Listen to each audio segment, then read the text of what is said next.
focus and look into the camera, Stephanie, not at yourself in the viewfinder. Hi, my name is Steph Cofield. I'm a name consultant and a TikTok content creator with over 220,000 followers. I have decided recently that I wanted to start making YouTube videos, so here I am. This camera is like, I don't know, 8-9 years old from before my son was born, but you know, I'm putting up with my trusty ring light, my TikTok background. I even opened up iMovie today. Like, I'm gonna try and bring you a great quality video. Let's get comfortable. Let's get comfortable, because what I want to tell you is the story of how I ended up self-publishing my first book, because it's a good story, and it was one of those things where I was like, how do I share this on TikTok? And it just didn't make sense in any of the short form content stuff. So I just want to have stream of consciousness. I just want to tell you the highs and the lows. And then maybe I'll also make a video on budgeting for a self-published book if you guys are interested in that. Okay, so let's go back to March of 2022. I decided I wanted a new challenge. I wanted to write a book. Writing a book is something I always knew that I really, really wanted to do, okay? Like, I felt like I have maybe some fiction stories to tell or children's story in my future, but I knew that making a name book was where I was gonna start my publishing journey, okay? So I started grabbing different themes, and I do Baby Name Friday over on my TikTok, and so I was gonna take that format. I do 10 popular names in the one video, and then I would do 10 uncommon names of the same category in a separate video, and it's called Baby Name Friday. And I knew that that's how the book was going to be formatted, because my least favorite thing about name books was that they're all super hard to read, difficult to read, so lengthy, and there's like 800 different versions of Annabelle and Andrew. And if you read reviews on those types of name books, you're gonna see that people are like, there's a ton of repeats. So I knew, number one, I wasn't gonna classify anything by boy girl. I was gonna do uncommon and popular. And number two, I knew that I was not going to have a ton of names in this book. I was going to keep it to 20 names per category, per theme. So like the themes range from like animals to French names to Greek mythology to winter inspired, autumn inspired to Shakespeare. I have a whole theme called Steph's favorites. You know, I think I had like 52, 53 themes by the end. And yeah, over 1,000 names. Anyway, I spent from March until June-ish, mid-July, working on this ever so slowly. I was directing a play at the time, and then another one in the summer.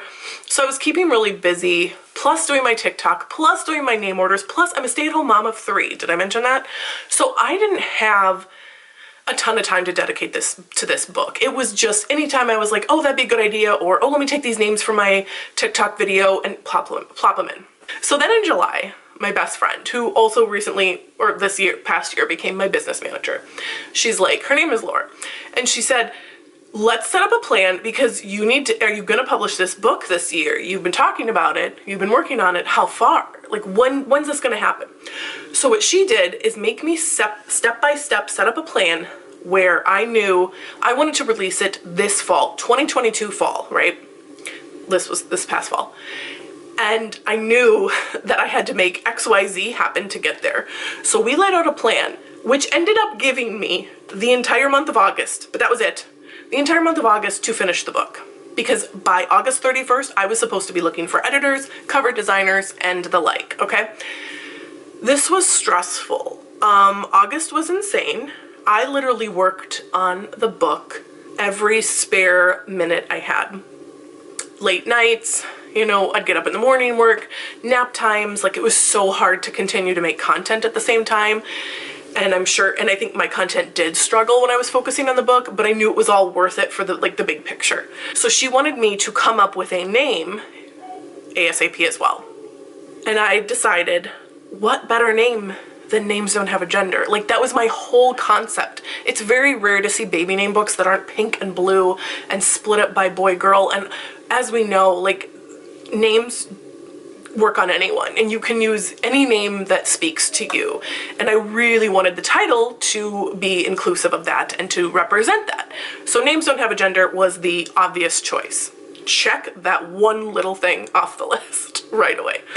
So not only do I have to finish all of the themes that I kind of set out, I was finding the origins and the meanings of all of these names as well. So August was a lot of like double checking my research and like going on multiple websites to make sure that I had the closest understanding of what that name meant. Okay, so this was a really stressful month. But in the meantime, I've secured a book designer who we will call Angela, because Angela and I, we have a roller coaster relationship, as you will soon find out. That is not her real name. So we book Angela. She's not available till mid-September. Fair enough, no problem. Find an editor, great. These prices are also, the editor was a lot lower than I anticipated. We'll get into that in another video. But then I also realized at this time that I need the phonetic spelling, because it's really important to me that you are able to look at the book and see how things are spelled. Now, in the future, as I add a name to book, because there will be a version number 2 of Names Don't Have a Gender, in the future, I will be adding the phonetics, the origin, and the meaning all at the same time. I think that's the best way to write these books. It's so much easier than having to find a billion origins and meanings. Like, the fun part is picking the names, but that's not the most difficult part of writing a name book. Where we last left off is I'm on Fiverr, which is where I do my name orders. So it was perfect for me because I kind of know the platform. I know how much Fiverr charges to use them. And so I'm like, I'm gonna find people on here. I'm looking for verified people. I'm looking for level 2 sellers like myself. I'm just looking for people with great reviews that I think will do a great job. And that's honestly where I found every single one of my people. I outsourced everything. Okay, I know there's people you can have friends be beta readers and editors. I know you can get a software and do your own formatting. That was never in the cards for me. This was get a book published as quick as possible. This was not Stephanie learning a bunch of new endeavors. Like, me learning how to even put this YouTube video onto the internet is a lot of work for me. This stuff does not come natural for me. It's a lot of trial and error. And I just knew that those were things that were worth paying for me. And I was using my name money. So for me, I wasn't using mine and my husband's money because we live on one paycheck. We are a one income household. Mine is supplemental, and honestly, my artistic money that I make doing content creation and name orders, I fed back into my book. It took me from March to August 30th to write this thing because I literally only spent like one solid month doing most of the work. I did 80% of the work in August. September 7th, I had my book back, and the editor had completed the phonetic spelling of everything, which is a lot. I did pay for that as well. I said, is this something you'd be willing to do? Can you write me a custom order? So I paid for that. I also told the editor that I wanted her to point out any name repeats, because having a repeat was so important, or not having repeats was so important to me. She found about 10. When she sent the book back with her revisions and edits and, like, you know, there was not as many maybe as a book with a storyline arc plot. But anyway, she sent me them back, and there was like, I was like, what? How many? That's a lot. It felt like I had so many repeats. And then I found like 10 more myself that she missed completely, which, spoiler alert, there were even more than those 20. Then I sent my book to a beta reader. Now, I probably should have done this earlier on because there wasn't much I was going to do at this point, but I needed to get someone's objective feedback, and I thought, even if it's terrible feedback, I need to hear it. Like, I needed to hear it. Very reasonable price. Sent it back in a few days. Loved like all the personal stuff about me naming my kids at the beginning, my advice at the end of the book, how inclusive I made it, my disclaimers, just like loved all of that. Almost felt like the only critique she had was that she was wondering if maybe I should have put more information with each names, with more of the names. So anyway, I think in the future what I would do is probably highlight every few names. They might get their own page, their own history, a lot of stuff like that. I did feel really happy about that feedback. With my cover designer, she didn't quite grasp my concept at first. She did send over 3 ideas, which is great. They were not from a template. And I chose one in the end of a silhouette.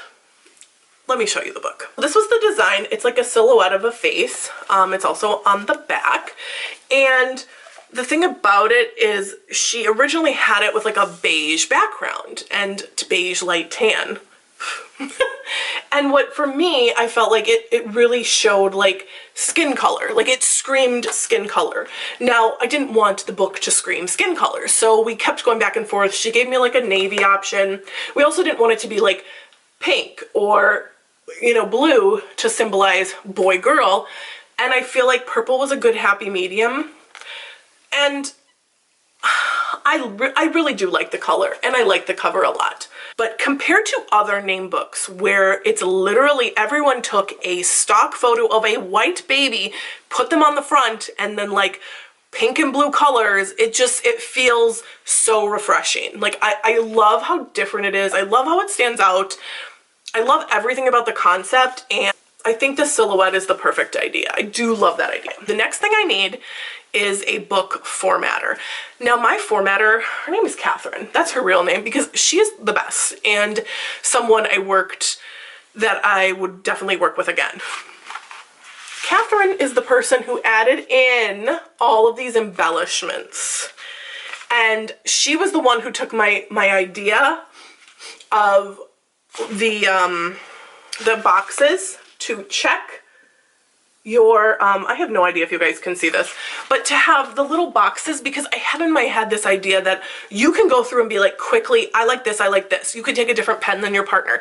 You could do it in a few years later. You could use pencil and erase it and redo it, but I wanted it to be interactive. That's why there's also at the end 5 pages that say my favorite names, and they could be for multiple children. They could be for multiple people in your family that are helping pick the name. But I wanted it to be interactive. And so Catherine had her work cut out for her because I just basically was like trying to explain it. I actually hired a different formatter who ghosted me, didn't turn it in on time, and finally I canceled the order because she frightened me that she could not do it. She was not communicative. Like, that's the trouble with Fiverr. And then I think she was waiting on me to cancel the order, so it didn't look bad on her not delivering on time. Shady. So I don't think it was that difficult. Catherine didn't have that much trouble with it. She did say at first that she was gonna be able to do the page numbers for me. And then she realized they were like haphazard around and it was gonna be way too much work. So she's like, I can't do this, but you guys can do it. You can do it on your own. So my best friend stepped in, thank you. She did like 85% of the names, looked it up in the book, put the page number, because we had to have, like, it was edited out, but we needed to add the page numbers to the index at the back, right? So, and I also paid Catherine extra money to expedite it because at this point, the back and forth and everything is taking longer than I anticipated. And even when, as someone who is like, I've done no creative projects before, I've started a podcast, I've, you know, been in tons of theater productions, like I understand things take longer. I always budget in extra time. And this was a new thing, so it felt like everything took even longer, if that makes sense. So I got myself a formatter that I really liked, right? And I paid her extra money so that she could finish it in like a week or less, like 5 to 7 days instead of like her 2-week timeline, because I wanted my book and I wanted to release it. And I was starting to talk about it on TikTok to make some buzz and getting a lot of comments that were like, we can't wait to buy your book. We're so excited. I'm gonna buy your book, blah, blah, blah, all these sweet things. And I was like, I want to ride this momentum. People are gonna forget about it. And I don't wanna be obnoxious and talk about my book every single day.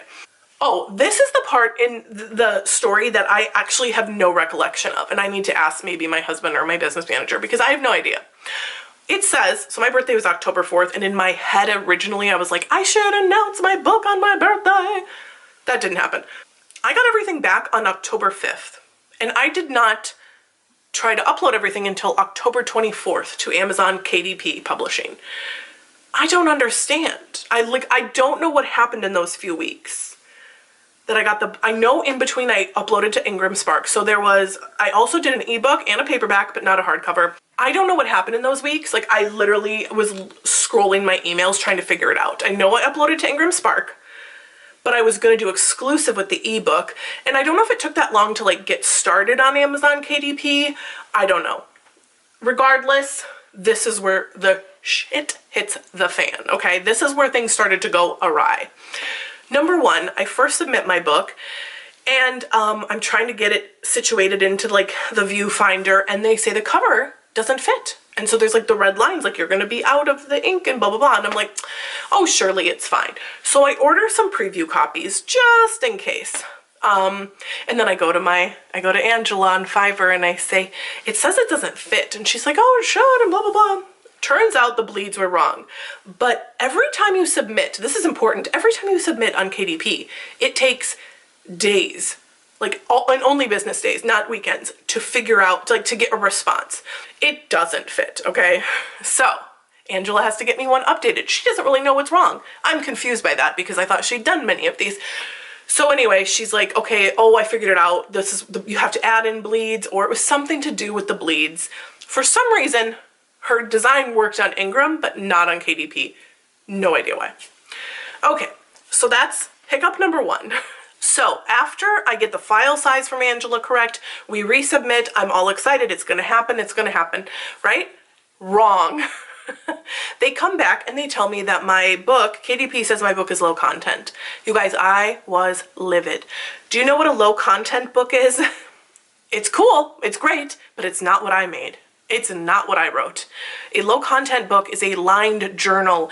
It is a notebook of sorts. It is not a book with, 10,000 words. Like I know, and like 1,000 names. It might seem like low content because of the list form, but I spent so much time on it. I was just so hurt. Like I took it as a personal attack, even though it was just like a system flag, right? And I was like, I spent so much time. And sometimes I go through this feeling of feeling a little bit like a fraud saying I wrote a book, right? You say you write a book and you think of a nonfiction advice book, or you think of a fiction romance, fairy tale book, and you don't think of a name book. But I tell you, I wrote it. I handpicked every single name. I wrote stuff at the beginning, I wrote stuff at the end. And I just feel really irritated that they even suggested it. So of course I had to appeal, I had to call, I had to email, and finally after more days, I don't know, like the time got blurry here too. A few more days went by and they said, you're right, it's not low content, move on as you will. Okay, so I'm like, well, that's gonna be the last setback. That was setback number 2, right?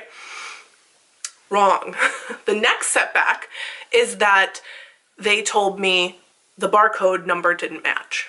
Okay, so when Angela gave me the bigger size file of my book cover, she somehow got the ebook, because ebook and paperback have different ISBN numbers, okay? She had switched them. No big deal.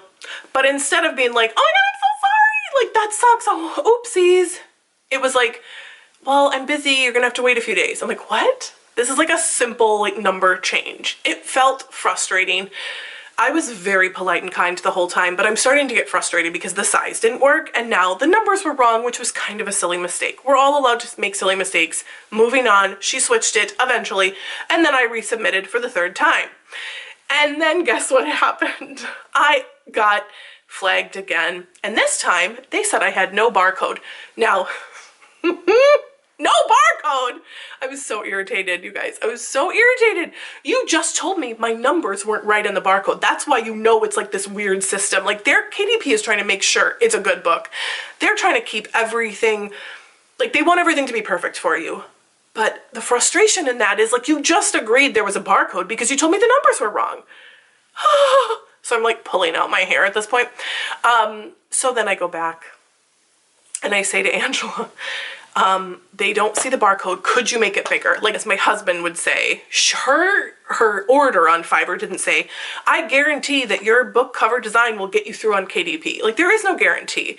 And I was asking her to do things past her time, but I also paid a lot. And I'm just going to tell you right now, it was about $750 for the ebook and the paperback cover design, which I think is a little bit high based on the stuff I've seen on YouTube and other self-published authors, but we'll get into money another day. But at this point, she was like, Stephanie, if you're gonna ask me for any more things, I'm really sorry, but I'm gonna have to start charging you for edits because it's taking up time and I know it looks simple, but so I was really frustrated, but I was like, you know what? I'm not gonna be rude. I'm not gonna be mean. Okay, sounds good. She sends me over a bigger barcode and they still say it gets rejected again. Because I immediately press submit. Like I'm losing it at this point. I'm just like, I don't care how the book looks. I just want to publish. Like I literally was at that point. I was like, and take it. However it is, Amazon, I don't care, please take this book. And then I get the info from them that has to be XYZ, it has to be this size, whatever size it is, and it has to have the contrast black and white. Honestly, you guys, I thought way back when I first got the design that the barcode was tiny, and I thought, man, I wish the title could have popped more. But I thought it was kind of cool, and I was like, I don't want to be annoying. Be annoying. Be annoying at the beginning. Like, say the things that you're thinking before you agree to accept any order on any platform with any consultant. Make sure you're happy. You can see this is the original barcode size. This is what Amazon put on my proof copy because I think somehow it got flagged that they were like, yeah, no, that's not gonna work. So, let's see. No. I had just asked her, you know, could you send it to me bigger? But I didn't know that the contrast was off, and so I ended up paying an additional $30 plus 20% to Fiverr plus whatever, like fees. I ended up paying to get my barcode. So after submitting it 4 times, it finally gets accepted on the 5th time. I am so thrilled. It happens like on a Sunday, I want to say. That Monday, that next day, I post on my TikTok, my book is out, and, you know, go buy my book. It was a whirlwind. I don't want to talk anymore about like sales or budget because I think those are separate topics that we can cover at some point, but I just wanted to say, like, self-publishing was a roller coaster, but it felt so good to know I'd done it all myself, and it's been so fun to say my book is out now, and the reviews have been really positive, and I'm just enjoying the process overall. It was just really hard. August through November was difficult, or up to the middle of November. I think it was November 6th that my book was live. Anyway, that's my journey. Subscribe to my channel. Tell me if there's other things you want here. I know I could always do name videos here in long form as well, but right now I kind of want to do the behind the scenes of content creator life, self-publishing. I want to tell longer stories. I can talk about anything I want now. The first step is the hardest. This video is done, but it's not perfect, as they say, and I'm so happy that I'm here and that I was able to get it uploaded. So I will see you next time. Bye!